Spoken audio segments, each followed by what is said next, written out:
पर मरने के बाद और जी उठने से पहले 3 दिन 3 रात यीशु मसीह कहाँ पर थे? क्या यीशु मसीह कब्र में पड़े रहे? क्या यीशु मसीह स्वर्ग में गए या फिर धरती के नीचे अधोलोक में थे? मत्ती अध्याय 12 उसकी 39 आयत में लिखा, इस युग के बुरे और व्यभिचारी लोग चिन्ह ढूंढते हैं, परंतु योना भविष्यद्वक्ता के चिन्ह को छोड़ कोई और चिन्ह उनको ना दिया जाएगा। योना 3 रात दिन मच्छ के पेट में रहा, वैसे ही मनुष्य का पुत्र 3 रात दिन पृथ्वी के भीतर रहेगा। लोग सोचते हैं कि योना मच्छ के पेट में जिंदा था और उसके पेट में से ही योना ने प्रार्थना की थी। अगर आप ध्यान से बाइबल को पढ़ें तो योना को जब समुद्र में फेंका जाता है तब वो मर जाता है और एक मच्छ उसके शरीर को निगल लेता है और 3 दिन 3 रात उसके शरीर को बचा कर रखता है। इसके बारे में मैंने अलग वीडियो में बताया है जिसका टाइटल है नर्क कहाँ पर है। अगर योना मच्छ के पेट में जिंदा होता तो फिर यीशु मसीह ने जिस चिन्ह के बारे में मत्ती अध्याय 12 में कहा है कि जिस तरह योना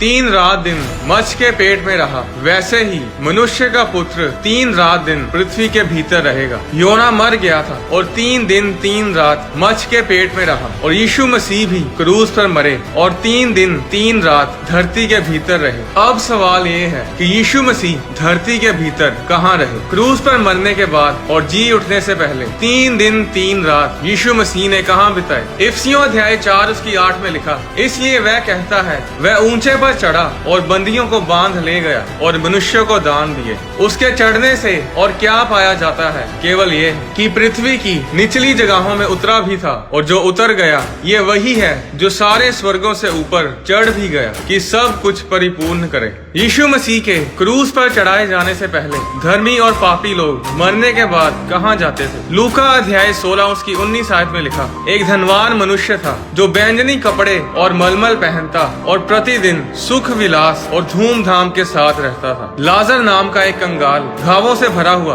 उसकी देवड़ी पर छोड़ दिया जाता था और वह चाहता था कि धनवान की मेज पर की जूठों से अपना पेट भरे, यहाँ तक कि कुत्ते भी आकर उसके घावों को चाटते थे। ऐसा हुआ कि वह कंगाल मर गया और स्वर्ग दूतों ने उसे लेकर अब्राहम की गोद में पहुंचाया। वह धनवान भी मरा और गाड़ा गया और अधोलोक में उसने पीड़ा में पड़े हुए अपनी आंखें उठाई और दूर से अब्राहम की गोद में लाजर को देखा। तब उसने पुकार कर कहा, हे पिता अब्राहम, मुझ पर दया करके लाजर को भेज दे ताकि वह अपनी उंगली का सिरा पानी में भिगोकर मेरी जीभ को ठंडी करे, क्योंकि मैं इस ज्वाला में तड़प रहा हूँ। परंतु अब्राहम ने कहा, हे पुत्र, स्मरण कर कि तू अपने जीवन में अच्छी वस्तुएं ले चुका है और वैसे ही लाजर बुरी वस्तुएं, परंतु अब वह यहाँ शांति पा रहा है और तू तड़प रहा है। इन सब बातों को छोड़ हमारे और तुम्हारे बीच एक भारी खाई ठहराई गई है कि जो यहाँ से उस पार जाना चाहे वे ना जा सके और ना कोई वहाँ से इस पार हमारे पास आ सके। पुराना नियम इब्रानी भाषा में लिखा गया था और नया नियम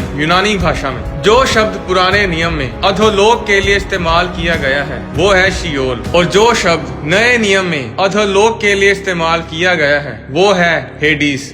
ये दोनों एक ही जगह है जो धरती के नीचे है। बाइबल बताती है कि सब लोग जो मरते हैं वो हेडीज यानी शियोल में जाते हैं। हेडीज में 2 स्थान हैं, एक वो जहाँ पर अविश्वासी पापी लोग जाते हैं और दूसरी वो जगह है जहाँ पर धर्मी लोग विश्वासी लोग जाते हैं। और इस जगह को बाइबल में पैराडाइज और अब्राहम की गोद भी बोला गया है। ये पैराडाइज वही जगह है जहाँ पर लाजर मरने के बाद गया था, जिसे उस धनवान मनुष्य ने अब्राहम की गोद में बैठा देखा था। ये वही जगह थी जहाँ पर मूसा, अब्राहम, इसहाक, याकूब, दाऊद, ये सब लोग जो यीशु मसीह के क्रूस पे चढ़ाए जाने से पहले परमेश्वर में मरे थे, इन सब की आत्माएं हेडीज के इसी स्थान में मरने के बाद जाती थी। और जो लोग पापी थे, जो अधर्मी थे, जो परमेश्वर की आज्ञाओं को मानते नहीं थे, वे सब हेडीज के उस स्थान में जाते थे जहाँ पर वो धनवान पुरुष था, जहाँ पर आग है, जहाँ कोई सुख नहीं, सिर्फ दुख ही दुख है। कुछ लोग सोचते हैं कि धनवान पुरुष और लाजर की कहानी जो यीशु मसीह ने बताई ये सिर्फ एक दृष्टांत है। ये असल में नहीं है, ये सिर्फ उदाहरण के लिए यीशु मसीह ने लोगों को बताई।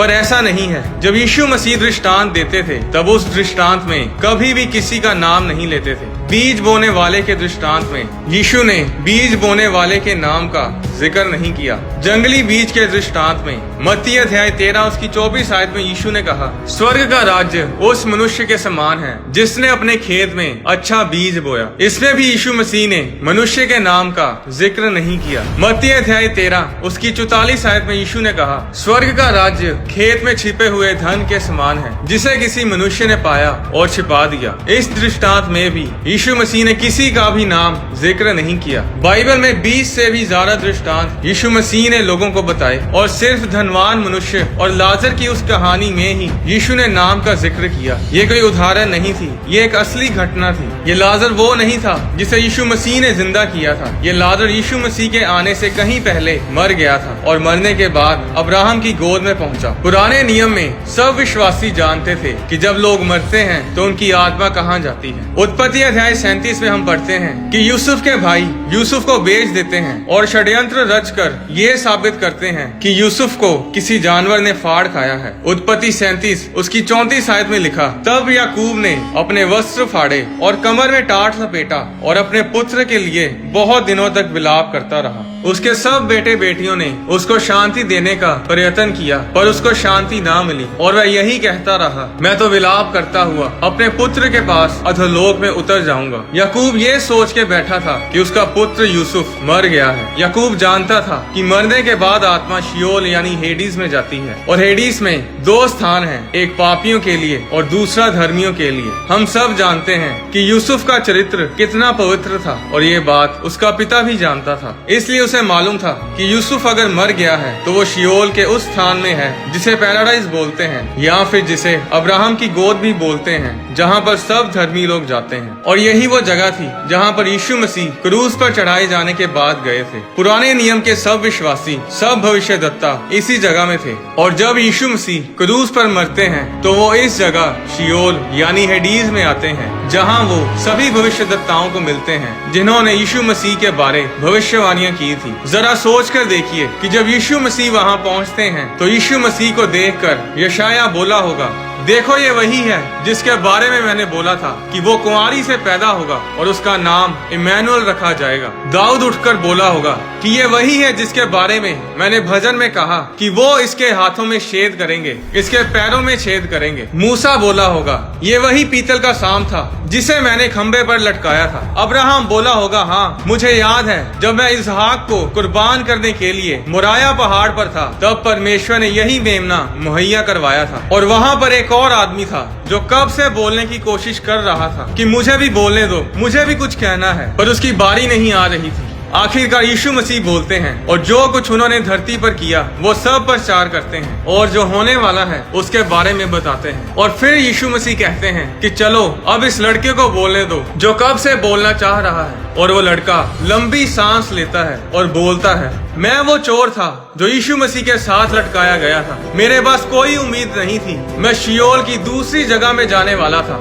मैंने यीशु के बारे में सुना था कि कैसे वो रोगियों को चंगा करता है, लोगों को आशीषित करता है। मैंने ये भी सुना कि ये पाप क्षमा भी करता है। और जब उन्होंने इसे मेरे साथ क्रूस पर लटकाया तो मैंने उस आखिरी घड़ी में मरते समय प्रार्थना की कि प्रभु मुझे अपने राज्य में याद करना। और जब मैंने अपने पापों से तौबा की तो यीशु ने मुझे बचाया और आज मैं धर्मी लोगों के साथ पैराडाइज में हूँ। यीशु मसीह ने 3 दिन 3 रात धरती के नीचे शियोल यानी हेडीज में प्रचार किया और तीसरे दिन अचानक शियोल के दरवाजों में गड़गड़ाहट की आवाज सुनाई दी और यीशु मसीह मुर्दों में से जी उठते हैं। प्रकाशित वाक्य अध्याय 20 उसकी 14 आयत में लिखा, मृत्यु और अधोलोक आग की झील में डाले गए। बाइबल बताती है कि मृत्यु और अधोलोक यानी कि डेथ और हेडीज आत्माएं हैं, ये गिरे हुए स्वर्गदूत हैं। तो जब शैतान ने मृत्यु और अधोलोक से पूछा होगा कि तीसरे दिन यहाँ पर क्या हुआ, तो उन्होंने शैतान से कहा होगा कि पहले दिन तो वो यही था और दूसरे दिन भी यही था,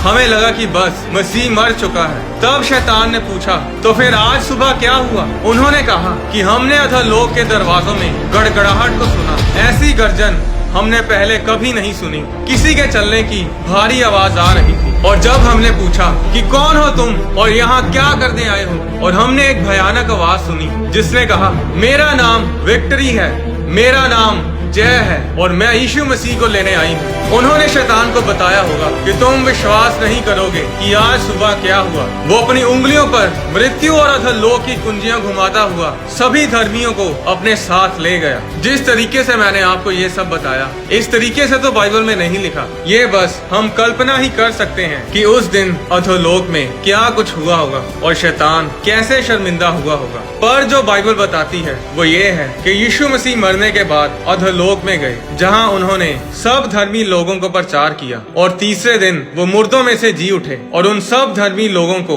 जो शियोल में थे उन्हें अपने साथ तीसरे स्वर्ग में ले गए। 4000 साल तक धर्मी लोग मरने के बाद शियोल यानी हेडीज में जाते रहे हैं, पर यीशु मसीह के क्रूस पर चढ़ाए जाने और मुर्दों में से जी उठने के बाद अब धर्मी लोग शियोल में नहीं जाते, अब वो तीसरे स्वर्ग में जाते हैं, जिसके बारे में 2 कुरिन्थियों अध्याय 12 उसकी 4 आयत में लिखा है। बाइबल में यीशु मसीह ने कहा कि मार्ग और सत्य और जीवन मैं ही हूँ, बिना मेरे द्वारा कोई पिता के पास नहीं पहुँच सकता। अगर आप यीशु मसीह को फॉलो नहीं करते, अगर आपने यीशु मसीह को अपना उद्धारकर्ता ग्रहण नहीं किया है, तो फिर आप जो मर्जी कर लो, आप स्वर्ग कभी नहीं जा पाएंगे। आज लोग मोक्ष पाने के लिए, मुक्ति पाने के लिए बहुत मेहनत करते हैं, पहाड़ों पर जाते हैं, पेड़ों के नीचे बैठकर बहुत साधना करते हैं, पर मुक्ति ऐसे नहीं मिलती। आप अपनी मेहनत से मुक्ति नहीं पा सकते। बाइबल बताती है कि मुक्ति यानी उद्धार फ्री है। इसके लिए आपको मेहनत करने की जरूरत नहीं, जरूरत है तो सिर्फ यीशु मसीह पर विश्वास करने की। उद्धार आपकी मेहनत से नहीं,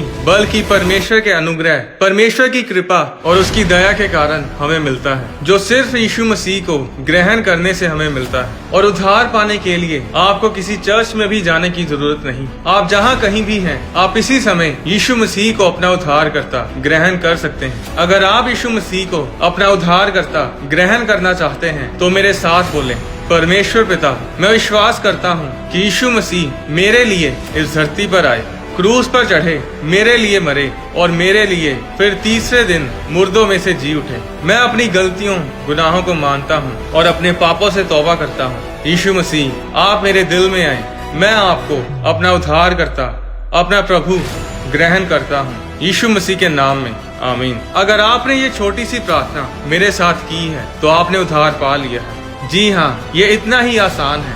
लोग सोचते हैं कि परमेश्वर बड़ा कॉम्प्लिकेटेड है, पर परमेश्वर बहुत ही सरल है। आज बहुत से लोग परमेश्वर बनना चाहते हैं, पर इस दुनिया का कर्ता, इस दुनिया का बनाने वाला परमेश्वर इंसान बना आपके लिए और मेरे लिए। आज जो कोई यीशु मसीह पर विश्वास करता है वो नाश नहीं होता, बल्कि अनंत जीवन ग्रहण करता है। क्या आप जानते हैं कि आज हर कोई जाने अनजाने में यहोवा परमेश्वर का नाम बोलता है, चाहे वो विश्वासी हो या फिर अन्य जाति। जब परमेश्वर ने इस धरती की सृष्टि की तो परमेश्वर ने किस जगह पर खड़े होकर इस पृथ्वी की सृष्टि की थी? परमेश्वर किस समय धरती पर घूमने आता है? याकूब इंसान होकर परमेश्वर के साथ कैसे लड़ा? आने वाली वीडियोस में मैं आपके साथ बाइबल के गहरे भेदों को शेयर करूंगा। आने वाली कोई भी वीडियो मिस ना करें। परमेश्वर आपको आशीष दे।